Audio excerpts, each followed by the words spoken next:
เอาสบายดีทุกคนสบายดียามแรงๆนะตอนนี้บาวสัญญาได้เดินทางทุกคนมาบ้านสนามไส้เลยนะมาเบิ่งความคืบหน้าของวัดบ้านสนามไส้ทุกคนเขาเจ้าว่าเขาเจ้าเฮ็ดแล้วนะเขาเจ้าว่าเขาเจ้ากอแล้วมาเบิ่งกะอุ้ยทุกคนเลยงามเลยนะบัดนี้เขาเจ้ากอไปเทียมห้อย ก็คือบาวสัญญามาจุดประสงค์ในมือนี้ทุกคนก็คือเฮามาเบิ่งแผนอะโลซิงหรือว่าสังกะสีอะโลซิงนะทุกคนเขาเจ้าใส่ลังคาหรือว่าใส่ซีญัวขาวคักแน่แล้วนะทุกคนเขาเจ้าก็สิแทกให้บาวสัญญาตามรายการและบาวสัญญาสิไปสั่งสังกะสีมาเฮ็ดกุฏิบ้านสนามไส้ทุกคนไปก่อนอื่นไปหับส้มน้ำกันเลยอันนี้จะเป็นปีกใหม่นะปีกใหม่ที่เขาเจ้าพามาแหละทุกคนโอ้ยยังอันนี้นั่งควายทุกคนน่าจะนั่งควายชาวบ้านสิเฮ็ดกล้องมั้งทุกคนอันนี้ก็ดีคือกันทุกคนเพราะว่ากล้องมันก็แตกแล้วนะเพิ่นได้นั่งควายไปสิกะโอ้เฮงดีอกดีใจนะเพิ่นทุกคนบ้านเฮาจังสิได้กล้องดีๆแน่กะว่าแม่นนะทั้งชาวบ้านครับมื้อนี้เพิ่นข้าวเวียกหลายทุกคนมื้อนี้บ่ได้เฮ็ดนะว่านนี่เพิ่นเฮ็ดเพิ่นว่าโอ้งามเลยทุกคน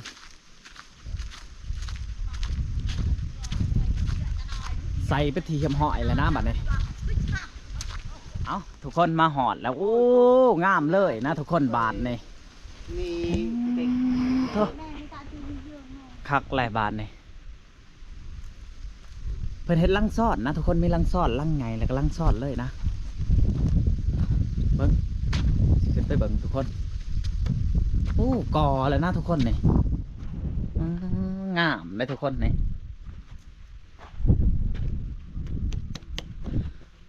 คักแล้วทุกคนนี่อันนี้กำลังเทข้านคือกันหลังจากเทข้านแล้วไปสี่เพิ่นก็จะใส่วงกบนะทุกคนวงกบเพิ่นใส่วงกบแล้วเพิ่นก็กอขึ้นไม้เลยนะนี่ทุกคนในซ้ำผายแล้วนะโอ้ไว้เด้อนี่วงกบกับเพิ่นเอามาแทกเบิ่งเลยนะนี่วงกบทุกคนวงปองเอี่ยมกะว่าแมนเอ้าคือมีน้ำอันนี้น้ำมาแต่ใช่นี่ฮะมาเรือมาติพีฮันเด้น้ำเข้ามานี่เด้มาดินนี่เด้ ใคร แล้วมั มาน เรือ เรียบร้อยได้ยานี่มีจิตทมนามันจะชูได้ดินแหงนี่ได้โอ้น้ำอันนี้มาแล้วบ่นี่ฮะมาได้มีเท่ๆได้บ่ โอ้น้ำมันซึมแต่นี่แล้วมันไปลงอยู่พุ่นแมนโอ้เพิ่นมาลายเลยทุกคนบ่เจ้าคิดว่าไปได้บ่เจ้าสิกอก่อนว่าจังสิเทพื้นอันนี้ฮะก่อนเลยตั้งวงกบเลยจึงค่อยเทคืออ๋อไปสั่นกระดีคือกันมันจังละเอียดคักว่าได้ทุกคนเพิ่นเฮ็ดลังซ่อนได้ไปได้สังกะสีไหลหมดแล้วไล่มาแล้วสักสีตามรายการตามรายการนั่นแหละตามรายการทุกคนตัวนี้สักสีตัวนี้หันจิกเอาแบบนี้เลยเนี่ยเอาแบบใดเอามาเบิ่งเอาแบบว่าเป็นแผ่นมันลงกบแบบนี้ได้โอ้มันโค้งเอาแบบโค้งตัวเกยนี่ได้สิบอกเขาจะว่าเอาแบบโค้งและตัวเทิงได้สั่นบ่ได้เอาแบบโค้งบ่แล้วซื้ออันนั้นเลยซื้อเลยเอาแต่ทางนามานี่นะทางเกยนี่อ๋อสิเอาโค้งไปซ้ำนี่เบิ่งสิเบิ่งตามรายการนะทุกคนเพราะว่ารายการเพิ่นกระจดให้เราสัญญาไปที่เข็มหอยเลยเชียร์แต่เช้าตัวเดียวเนาะเชียร์แล้วงามมดทุกคนเลยเสียแต่เช้าตัวเดียวหักบัวเสียไปได้ดอกเบิ้งนี่รายการทุกคนที่เขาเจ้าจดมาเนาะบาวสนาเสียให้เบิ้งเนาะลังไงนี่28 แผ่นทุกคนยาวนี่3.60 แท็กคักแม่3.60 ลังซ่อนใน10 แผ่นยาว3.30 ประมาณนี้แหละคิดว่าทุกคนแต่ทั้งเงาไปสิเจ้าบ่ได้ให้เขาแทกให้บ่ว่าจักแมทแทกเลยนะเข้าใส่แหละจักแมทแหละอันนี้เข้าไหลเบิ่งประมาณ5 เมตรปลาย5 เมตรป้ายเอาแบบสีได้บ่เผยพ่นอยู่บ่ไปพ่นไปบุญนั่นชมช่อง โอ้ไปบุญหิมวง ของเขาแท้เขาไล่เอาในขาวใหญ่หั่นเด้ ก็คอยสิว่าไปทำคอยจะได้เม็ดในหน้าความยาวมันนี่ยันเพิ่นไล่บ่ถึกยังว่าทั้งหานเพิ่นว่ามันบ่ถึกไปซั่นแบบ4หั่นนะก็เฮาก็สิได้แก้ไขทัน แม่เด็กเอาเนื้อ คันว่าอันเฮาเอาไปปึบเพิ่นมาส่งเรือ2แผ่นนี่ได้ไปเอาเองได้ บ่เรือนี่พอดีเลย เออ เพื่อได้นี่เนี่ย วันไรเขาแท็กบางแล้วบ่ว่าอันนั้นอโลสิ่งนี่ว่าอันความใหญ่มันเท่าไร เขาแทกเอาในเฮือนฮะ โอ้เขาแท็กเอาในเฮือนเนาะ แล้วก็ลงมาแทกเอาในนี่ น่าจะถืออยู่ทุกคนคันเบานั่นน่ะรวมทั้งหมดนี่28ใส่10แผ่นนี่ก็38แผ่นเท่านั้นได้เนาะ แม่น บ่ได้หลายเด้อทุกคน แต่ว่าราคามันนี่เฮาสิเอาเบอร์1หรือเบอร์2นี่ก็ยังบ่ฮู้ แล้ว ทุก ก็ คน ตู้ลบหันกะซอ นั่นแหละคอยอยากฮู้หันตัวลบหันคันเฮาแท็กทั้งยาวสุดนี่เขาจะฮู้เลยว่าลบนี่ถึกจังอัน เขาจะฮู้เลย ได้นี่ได้ 9 เมตรได้เนี่ย จากอันนั้นข่าวตัวนั้นไปหาข่าวตัวนั้นได้9 เมตร 9 เมตรเฉพาะจังซี่อยู่รถ9 เมตร โอ้9 เมตรเนาะก็สิบอกเพิ่นตามคลิปนี่แหละทุกคน โอ้มาแล้วตัวนี้ก็มาแล้วบ่นี่ฮะ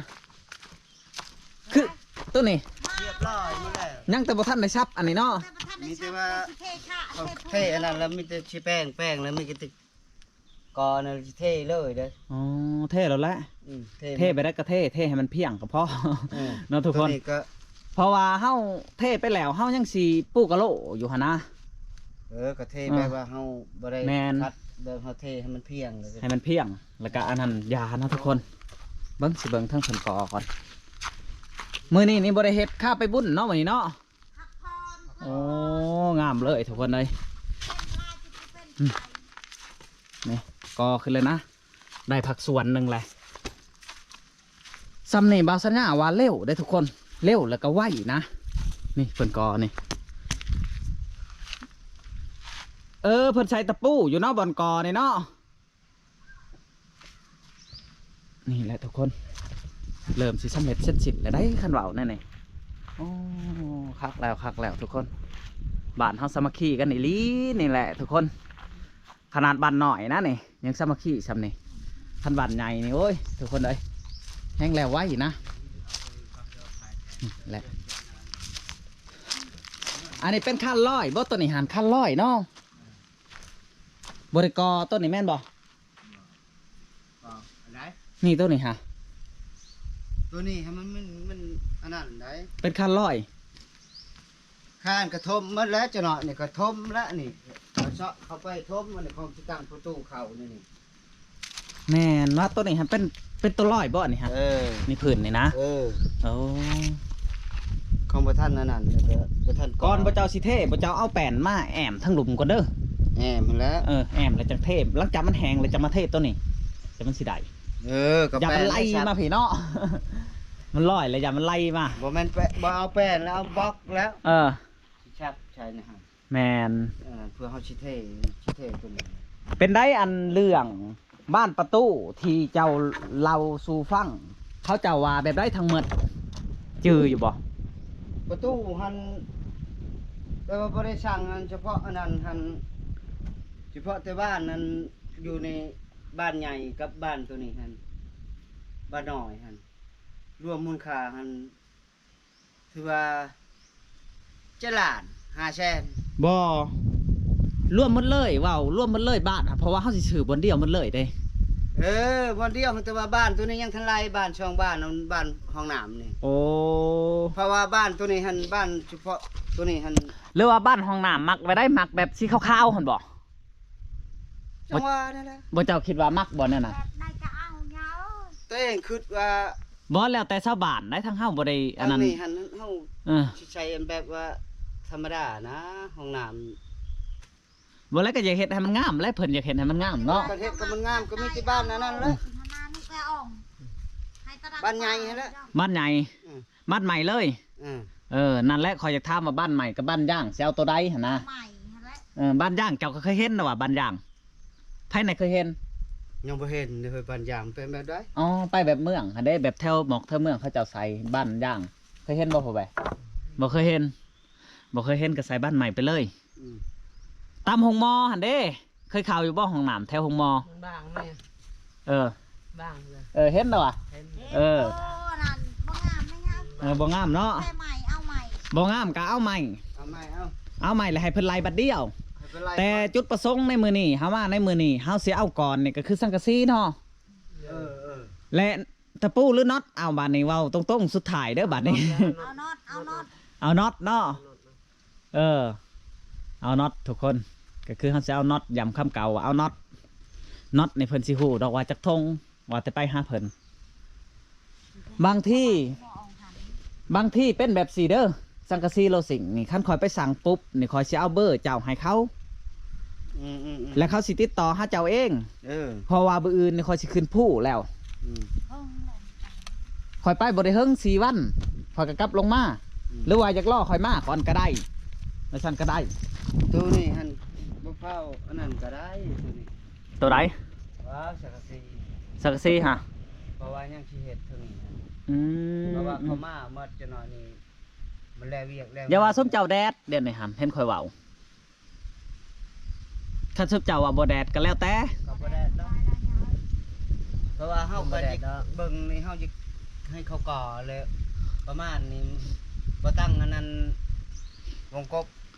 ก็ได้นะ เพราะว่าให้ก่อให้มันหอบก่อน แม่น แล้วเฮาสิเท แล้วคอยจะท่ามแน่ มันแห้ง ในเมืองจะท่ามชาวบ้านทุกคน เจ้าเห็นอยู่แล้วว่าอันนั้นสิหนามันฮะเจ้าอยากใส่แผ่นเสลาบ่หรือว่าแผ่นอันนั้นแผ่นเรียบหรือว่าสิใส่แป้น แฟนกีฬา เอาแป้นบ่ มันแป้น แปลงมันขยาย กีฬาไอ้จ้ะ ทีลายมันบ่เหมาะ ตะเหมาะกับกะลูกชิ้นตะเหมาะกับบาน สิเอาแบบใดมันก็บ่ได้หลายดอกคันว่าเอาแผ่นเสลากะ อิชิลา ก็บ่หลายแล้ว เสลาและ เพราะว่าเฮาสิติดอันนั้นเด้ คันเสลาและสั่งมาบอนเดียวกันนี่กับโลสิงนี่ให้เขาเจ้ามาส่งนํกันเลย และเฮาสิฮู้บ่ว่าจักแผ่นนั่นแหละ อันนั้นแหละเฮายังบ่เคย เอาตาเอาไปเรียกเคราะห์ ฮ บา อง ด ยา บ่ ใช้ เฮ้ย กี่ เบื้อง ก ห ล่ นึ อง 6 แผ่นนี่ไง แผ่นหันแป้นนาซาวนะแป้นเสลาหันนาซาวบัดนี้แผ่นอันนี้เด้บ่เจ้ายังแทกให้คอยบ่ได้หมดได้นี่ ปัดลม ปัดลมปัดซ้ายนี่จักแผ่นนี่บ่เจ้ายังบ่ได้จดให้คอยได้ ชีตับ ชี หนึ่ง5 แผ่น ตับ1 5แผ่น ชีตับ อ๋อชีตับมันบ่เหลือบ่ ห้องน้ำนี่เด้เหลือจัง ห้องน้ำก็เหลือคือเก่าคอยว่าได้แผ่นหนึงมันมี4 เม็ดได้พอซ้อน ชีไหม 4 เม็ดบัดนี้จะสิไปใส่ในใช่แหน่มัน4 ตับมันถึกจักแผ่น20แผ่นแหละเนาะพ่อแบ20แผ่นมันก็เหลือแหละ ดิช่องตา เบิ่งตัวนี้หัน เออ เพราะว่าเท่านี้หันบ่ใช้บ่มีทางนี้ ตัวนี้บ่มีบ่ ของเฮามีกรุ๊ปเลยเด้ มีกรุ๊ปแล้วบ่ใส่ บ่ใช้เอาใส่เฮาก็ไล่เอาตัวนี้นี่ อันนี้มันก็3 แผ่นแล้วอยู่นี่เนาะ 3 แผ่น เอาคันเว้าเพิ่นหายเสีย เบิ่งสิไล่สินาตัวนี้ เอาไล่ 6 2 อันนี่6แล้ว 6แล้วช่วงข้าง 6บัดนี้แต่นี่5ขึ้นพูนฮอดบ่4 เม็ด ตัวนี้หันมันต่อได้ แต่พี่บอก มันต่อได้ 3 เมตรตาย เจ้าไรมาแต่พี่หันแต่ชุดอันนี้มาใส่นี่มันมีอยู่3 แผ่นพอได้นี่ 3 แผ่น6เจ้าต่อได้มาฮอด แม่นแป้นฉลามัน4 เม็ด แล้วก็ต่อหัน เป็น 3 แผ่นเป็น6 เป็น6เอาพังนั้น 6 บัดนี้20แผ่นนี่เหลือ14เอาคันว่าเอา20แผ่นเหลือ14บัดนี้ แล้วมาใส่ห้องน้ำอีกมัน เออ แล้วเอา3 ตับบ่ไล่เบิ่งดูมันพอบ่3 ตับ อ๋อคำบอกเอาแมทแท็ก บ่แท้ก็ได้มันไม่มีให้ตัดแหละ แมน เออ เฮาก็สิไล่เบิ่งทุกคนคันว่าอัน เออ พังนี่3พังนั้น3เป็น6 7 8 9 เออ 10ต้นนี้บ่ได้ใช้เด้อวะ บ่ใช้ทางนี้ ก็ได้แต่10แผ่นซั่นนั่นนี่10แผ่นบัดนี้เอา3ตับผู้ดิ ชามตับก็ชามตับ 3ตับ เพราะว่า อันนี้คันมันบ่พอก็เฮาไปซื้อเอานะมังสาง บ่พอไปซื้อเอ้า เออ ก็คือว่าแล้วยันว่าขี้คันอยากไปดำแผนเนาะพ่อแบเนาะอย่าว่าจะง่ายเลย ไม่ได้ ก็ได้ เอาไม่แต่ว่าไปสั่นเลยทุกคนเฮาก็สิได้สั่งมาเลยก็ว่าแม่นนะ แต่ทั้งชาวบ้านว่าสิก่อก่อนนี่ก็มีแต่ได้ใช้พวกอันนั้นก่อนตัวได้บ่เจ้าต้องการด่วนเว้าง่ายๆว่าตัวต้องการด่วนบอกมาดู มันหมดเลยบ่ หมด อีหยังก็ได้หมดแล้วบ่ ขึ้นหาในใช้ก็บ่ออก ตะปายแล้วตะปายที่ มันพอแล้วคันว่า ดินบล็อกมันก็พอปูนมันก็พอ วงกบมันก็มาหมดเลยยังแต่บ้านหัน เออ เพราะว่าบ้านนี่เฮายังบ่ทัน บ้านหันบ่ยากต้องบ้านหันวงบ่เจ้ายังบ่ทันได้ตั้งเนาะมายามได้ก็ได้บ้านฮะ นั่นแหละ บ้านหันขั้นตอนสุดท้ายก็ยังได้นะทุกคน ตอนนั้นยังไงเนาะ ยังได้แต่โต๊ะที่มาก่อนนี่คือสังกะสีแล้วก็แผ่นเซลา มีแต่ตัวนั้นแหละ ตัวนั้นแหละแต่แผ่นเซลานี่โต๊ะซีนานี่มันสิถึกจักแผ่นนี่นะในเฮางงนี่เขาบอกให้พวกที่เฮ็ดหันหน้าทุกคนมาอันแทงให้เบาสัญญานะเมื่อซีนานี่มันก็สูงเติบได้ไหนได้ สูงก็เฮาบ่ได้ย้ายเช็ดยังขึ้นย้ายเช็ด ยังทันได้เส้น เอาบ่พาก่อน เออ เอา หรือว่าบ่เจ้าสิไปซื้อเอาต่างหากบ่เจ้าสิเฮ็ดบ่นั่นน่ะเอาแต่สังกะสีมา เอาสังกะสีมาก่อน กับอานันต์ ไปแล้วเฮามุ่งแล้วบัดเฮาก่อแล้วเฮากะว่ามันสิแล้วแล้วเฮามาไล่เบิ่งสินานี่มันถูกอยู่จักแฟนแล้วเฮาจึงเอาลงไปเอาตำลังก็ได้ ได้ขอสิเอาแต่ปัดลมกับปัดทรายมาเด้อ ปัดลมกับปัดทรายนะทุกคนและซีนานี่มาซื้อเอาต่างหาก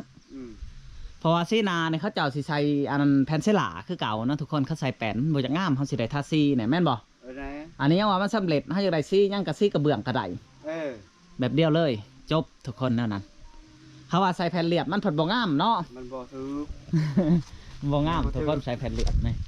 มันบ่เข้ากัน มันบ่เข้ากัน แต่ดินบล็อกไม่คิดว่าพ่อเนาะพ่อทุกคนเทิงห้องนงห้องน้ำนี่อาจจะพ่อนะ ถ้าห้องนอนห้องน้ำมันพ่อแล้วดิบ่ พ่อแหละเนาะยังแต่ทั้งนี้และยังบ่ทันได้ก่อขึ้นเนาะเอาว่าสิก่อเฮ็ดห้องน้ำให้เพิ่นติดเลยเด้ ยังเฮ็ดตัวนี้ให้มันแล้วก่อน สิเอาตัวนี้ให้มันแล้วก่อนคิดว่าคิดซื่อๆดอกสำหรับเฮาเนาะแล้วก็อยากทำบ้านเนี่ยทุกคนเดือนหาแล้วบ่เดือนหา ฮอดที่เดือน สิอยู่เพราะว่าเดือนหาสิจึกอยู่ดอกเพราะว่ายามมีมานี่มาวิทย์บุญเขามันวิทย์เดือนนี้นะวิทย์เดือนนี้ออกมาเดือนชามแล้วก็สิบ่มีหยังดอกสิบ่มีบุญดอก อ๋อ นับแต่ขึ้นเฮือนขึ้นชานก็บ่มีดอก บ่มีเนาะ มีที่ชิเลงเอาจงประมาณเดือนหนึ่งนะ เล็งเอาไว้สันเนาะ นั่นแหละเพราะว่าอันนี้ก็เล่งคือกันทางเองใช่ผู้เจ็บผู้เป็นและผู้หาเงินหาค่ำผู้ช่วยดอกช่วยดองเนี่ย แม่นเข้ากับหาว่าง่ายๆทุกคนบ้านเฮากับบ้านบ่ใหญ่บางทีก็เงินค้ำบ่มีงานดอกงานดอง อันนี้ก็เขาว่าหน่วยเอ้ยพักผ่อนนะบ่สิไปหา หาขี้ตกบ่ บ่ไปหาต้นเทียน โอ้โล10,000หาต้นเทียน เอาเขาว่าพัก30,000ก่อน แม่นผักให้ชาวบ้านนี่เด้อ พัก บ่เฮ็ดอันนั้นก็ได้บ่เฮ็ดด่วนก็ได้ ก็บ่เล่งบ่ได้ดอกเพราะว่า เพราะว่าเองใส่ภูที่เฮาบ่มี บ่มี เองใส่ภูที่เฮาบ่มี นี่คือมือนี่ก็เอาเรียกอะไรบุญอีกแล้วนี่ บุญอยู่ใช้อีกบืน บุญแจกเฮือนตาช่างหันแจกเขาลูกเพิ่นมาเฮ็ดน้ำแหน่ โอ้เห็นบ่เฮาเว้าให้ดอก เฮาว่าเห็นอันนั้นคนลายบือื่นบุญเนาะ บุญสิเคิงหันอีก สิเคิงหันอีก เป็นหมู่อีก ก็เอาทีต้นเฮาว่างหั่นแหละทุกคนสำนี่ก็โอ้ยไหวเลยทุกคนเอ้ยสามัคคีกันสำนี่แต่ว่าใหม่นี่งามเลยนะทุกคนไม่แต่ใหม่ใหม่ๆเลยนะใหม่นี่สิได้แต่ต้นเดียวนี่แหละนี่ สิได้แต่ต้นเดียวนี่มันใหญ่กว่าหมู่ ก็บ่มักตัวนี้ฮะเชื่อได้ กะยามันข้าพเจ้าไว้ก้างนี่โอเคปั๊บมักซิบเลย หันให้มันอยู่กลางอยู่เป็นชาวพันธุ์อยู่กลางเด้อ อยู่กลางเอาไปอยู่ต้นนั้นก็ได้เอาไปอยู่ต้นนั้นก็ได้ ไปตัดอันนั้นไปย่อตำลัง เปล่าละ1ยะ5ตอนนั้น แมนแต่ยากออะไรมันบ่เห็นดอก แล้วมัน ลูกติงนี่ได้ใช้ไปตำเซาเลยนี่ได้ลูกติงนี่เนาะ แม่ ลูกติงนี่ก็สิแป้วเอง ก็บ่เอาเช่นได้วงฉาก แมนแป้วเองก็แป้วเองมีแต่เฮาไล่เบิ่งความห่างของมันเนาะไล่มาลูกติงไงนี่บ่ได้มีได้คันว่านั่นนี่แม่นบ่ ก็บ่ได้ง่ายก็ได้ ไม่แต่ลูกติงสำแข็งนี่แหละลูกติงดิ้นหันพุ่นไปมีต้นใหญ่อยู่พุ่น ตัวใหญ่ก็มี2อันอยู่ฮะ มี2อันเอ้าทุกคนสู้ๆไปทาเบิ่งน้ำกันว่าเดือนได้มันสิสำเร็จนะแต่ว่าทั้งบ้านเฮาบ้านหน่อยเพิ่นก็พร้อมเพรียงเฮียงหนาก็ได้ชำนึงแหละทุกคนเล็กลาคือสิพ่อเนาะหรือว่าบ่พ่อบ่ เพราะว่านี่เพื่อชอบ เล็กลาเฮา พ่อ พ่อเนาะ พ่อแล้วได้เลย เออ โอ้ยตากน้ำมะนาวกระเทยทานก็ แมน เสียเลย พ่อ เทพื้นนี่เฮาคันว่าเฮาสามัคคีกันคักอลีหันให้อยากให้สื่อเอาอันนั้นก็ได้ไผก็เฮ็ดคือกันบ่เฮาบ่ใส่เล็กก็ได้ไม่ไผบ้าน ก็มาที่บ้านนั่นแหล้วสิใส่อันนี้ บ้านนั่นแหละบ่เคยเทให้คุณ ไม่ไผบ้านเอาไม่ไผบ้านโลด ใครก็มาที่บ้าน มันจักสบายทุกคน มาที่บ้านให้ง่าย ง่ายๆใหญ่เลยนะทุกคนกุฏินี่เบิ่งคักแล้วโป๊ดโทงามไปเลยทุกคนคักแล้วมีแต่เฮาทายาคู่มาเงินได้สั่นเงินกินเฮายังอยู่บ่เงินกิน ๆยังหาแช่ ยัง500,000โอ้ทุกคนเงินกินอันเฮาไปมอบในมื้อนั้นหันยัง500,000กีบทั้งสื่ออันอิหยังแหละ ชื่อน้ำหมอกน้ำมันหน้าเงินตัวนั้นทันยาว เออ เงินกิน ชื่อแล้วบ่อันว่าอยากได้อันนั้นวงเดือน ได้ ฮะ แล้วตัวนั้น ชื่อเท่าไหร่นะฮะ ล้านหนึ่ง ล้านหนึงเพิ่นก็ซื้อวงเดือนได้ทุกคนมาตัดนี่ เงินตะปูเดี๋ยวนี้หันยังล้านหนึงเงินนั่นจะว่าเงินชื่ออันนั้นหันช่องล้านฉันบอกบ่หมดดักคันบ่ชื่อวงเดือนหันบ่หมด โอ้โดยเงินกินกับส่วนเงินกินเงินตัวนั้นหันเงินซื้อเครื่องกับส่วนซื้อเครื่องเด้อ ก็ยังชื่อยังลงไปชื่ออันนั้นไรเตอร์อันนั้นหัน ยัง สวรรค์ไผ่อันนั้นตูชิยิงอัน โอ้สวรรค์นี่เอาตัวธรรมดาก็ได้ สวรรค์งานตักก็เลยอาเยาก็ชริดเละแรดกันพุนตะปูแม่ เอาทุกคนวันนี้มีเราเทิงแก้วน้ำ อุ้ยเอาตัวนั้นแหละเอาตัวหันอันแรดคือว่าจะวาหั่นแหละมันจัง ง่าย เขาชื่อหัวมันมาแล้วช้ำกันกำหนดแล้วมีแต่ดาวอันนั้นก็บีบเสร็จแรก แรดแมน นั่น คักแล้วทุกคน ฮาลาลงใส่โหลดคอยจี้เฮ็ดช่างคอยบ่ได้เฮ็ดเวียก แมนอันนี้ บ่ชื่อก็ได้ บ่ซื้อก็ได้ตัวนั้นเนาะซื้อแต่ดอกมันเนาะ ดอกก็ครบหมด ครบหมดบ่ ยันแต่มันบ่ถือยันแต่มันบ่ใหญ่ โอ้ชาวบ้านเพิ่นก็มีน้ำใจที่งดงามนะทุกคนเพิ่นก็มีเครื่องเพิ่นว่าเอาลงเฮ็ดก็ได้เพิ่นว่าดีแหละสวยซาพัฒนา อันนี้ก็คือทำบุญรวมศาสตร์ตักบาตรรวมพันกับว่าแมนนะทุกคนก็คือเฮ็ดวัดว่าอารามนี่นะเฮ็ดวัดนี่จัดสะดวกสบายคือเบาสัญญาว่าหั่นแหละทุกคนเฮาเฮ็ดไปแล้วเฮากับบ่ได้ยินเพิ่นจมยังคู่ยังทราบแม่นเพิ่นสิจมว่าโอ้ยไปสั่นไปสี่ไปสั่นเฮาไปสายบุญนี่หนวกหูทุกคนเลยแต่ว่าเฮาเฮ็ดวัดนี่โอ้ยคักทุกคนผู้ใดอยากสวยเรือมากอะยินดีทุกคนอันนี้อยู่บ้านสนามไส้นะเป็นบ้านนอกขอกหน้าเฮานี่แหละทุกคนแต่ว่าชาวบ้านเพิ่นก็บัดยุดก็ยุดห้านั่นห้านี่พอได้เงินสวยดอกสวยดองคือเขาจะว่าหั่นแหละต้นเทียนนี่คืออยู่แถวต้นใหม่แม่นบ่ แม่น ต้องได้ปีนขึ้นไป เออ โล10,000 โล10,000 เอาสู้ทุกคนเอาทุกคนสำหรับคลิปนี้ก็บ่มีหยังหลายเนาะจังได้ก็ทาติดตามอีพีหน้าเนาะสำหรับอีพีนี้บ่าวสัญญาก็สิได้ไปสั่งสังกะสีอโลสิ่งให้ชาวบ้านก็ว่าแม่นนะคือเฮามาในจุดประสงค์มื้อนี้เฮาก็เรื่องสังกะสีนี่แหละทุกคนหลังจากนั้นเฮาก็สิได้ไปเดินป่าคือเก่านะเอาสำหรับคลิปนี้ขอกล่าวคำว่าสบายดีและสวัสดี